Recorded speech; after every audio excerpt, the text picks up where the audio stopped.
ഇതെൻ്റെ താത്താൻ്റെ വെഡ്ഡിങ് ഗൗണാണ്. നമുക്ക് ഇത് വെച്ചിട്ട് അവൾക്കും മോൾക്കും കൂടെ ചെയ്ത് നോക്കിയാലോ. ഇതിന് വീഡിയോ ഞാൻ മുന്നേ ഇട്ടിട്ടുണ്ടായിരുന്നു കേട്ടോ. അപ്പോൾ ചില ക്ലിപ്സ് ഒന്നും അതിൽ ആഡ് ആയിട്ടില്ല, അതുകൊണ്ടാണ് ഇങ്ങനെ വീഡിയോ ചെയ്യണത്. താഴെ സ്റ്റിപ്പ് നെറ്റ് ഉണ്ടായിരുന്നു, അത് റിമൂവ് ചെയ്യുന്നുണ്ട്. അവൾക്കൊരു അനാർക്കലി സെറ്റും കുട്ടിക്കൊരു സ്കേർട്ട് ആൻഡ് ടോപ്പാണ് ചെയ്യുന്നത്. അനാർക്കലിക്ക് പാൻറ്റും ഷോളും ആണല്ലോ, അതിന് വേണ്ടിയിട്ട് ഞാൻ ഷിഫോണ് ക്ലോത്ത് എടുത്തിട്ടുണ്ടായിരുന്നു. ഈ ഒരു കളർ മോൾക്ക് ചേരുമോ ഇല്ലെന്നൊക്കെ ഒരു ഡൗട്ട് ഉണ്ടായിരുന്നു. അപ്പോൾ അവിടെ എത്തിയിട്ട് അതൊക്കെ നോക്കിയിട്ടാണ് ബാക്കിയുള്ള എടുത്തത്. അവളായിട്ട് പോയ ക്ലോത്ത് എടുക്കാനൊന്നും സമ്മതിക്കില്ല, ഇതേപോലെ നീന്തിക്കൊണ്ടിരിക്കും. കുറച്ച് പണിയാണ് അവളെ മാനേജ് ചെയ്യാൻ വേണ്ടിയിട്ട്.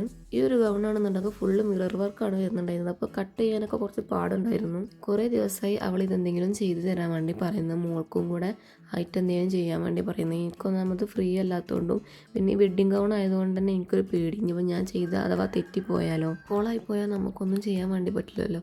അതുകൊണ്ട് എനിക്കൊരു പേടിയായിരുന്നു.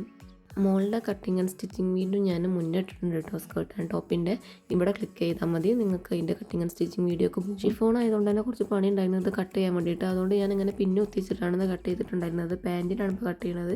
പാൻറ്റ് സ്റ്റിച്ച് ചെയ്യാൻ ഭയങ്കര സിമ്പിളാണ്. അത് അറിയാത്തവരുണ്ടെന്നുണ്ടെങ്കിൽ കമൻറ്റ് ചെയ്താൽ മതി, നമുക്കൊരു വീഡിയോ ചെയ്യാം. ഞാൻ താത്താൻ്റെ ടോപ്പിൻ്റെ താഴെ വരുന്ന ആ ഒരു ബോർഡർ വർക്ക് വരുന്നുണ്ട്, അത് കട്ട് ചെയ്തിട്ട് നമ്മൾ കട്ട് ചെയ്ത ആ ഭാഗത്തേക്ക് വെച്ച് കൊടുക്കുന്നുണ്ട്, എന്നാലും നമുക്കൊരു ഫിനിഷിങ് കിട്ടണുള്ളൂ. അപ്പോൾ ഞാനത് അങ്ങനെ ചെയ്തിട്ടുണ്ട് കേട്ടോ. ഞാൻ സ്റ്റിച്ച് ചെയ്യുന്നതിന് മുന്നേ തന്നെ നമ്മൾ സ്റ്റിച്ചിങ്ങിൻ്റെ ഭാഗത്ത് വരുന്ന മിററൊക്കെ ആദ്യം പറിച്ചെടുത്തിട്ടാണ് പിന്നെ സ്റ്റിച്ച് ചെയ്യണത്, അല്ലാന്നുണ്ടെങ്കിൽ സൂചി പൊട്ടിപ്പോവും.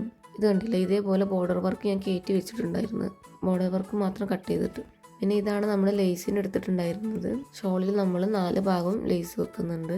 ലേസ് എടുക്കാൻ പോകുമ്പോൾ ഇതിൻ്റെ പീസ് ഞാൻ കൊണ്ടുവരുന്നുണ്ടായിരുന്നില്ലായിരുന്നു. അപ്പോൾ ഞാൻ ഏകദേശം രൂപം വെച്ചിട്ടാണ് ഈ ഒരു ലേസ് എടുത്തത്. ഇതിൻ്റെ ഫൈനൽ ലുക്ക് കണ്ടിട്ട് എങ്ങനെയുണ്ട് ഒന്ന് കമൻറ്റ് ചെയ്യണേ.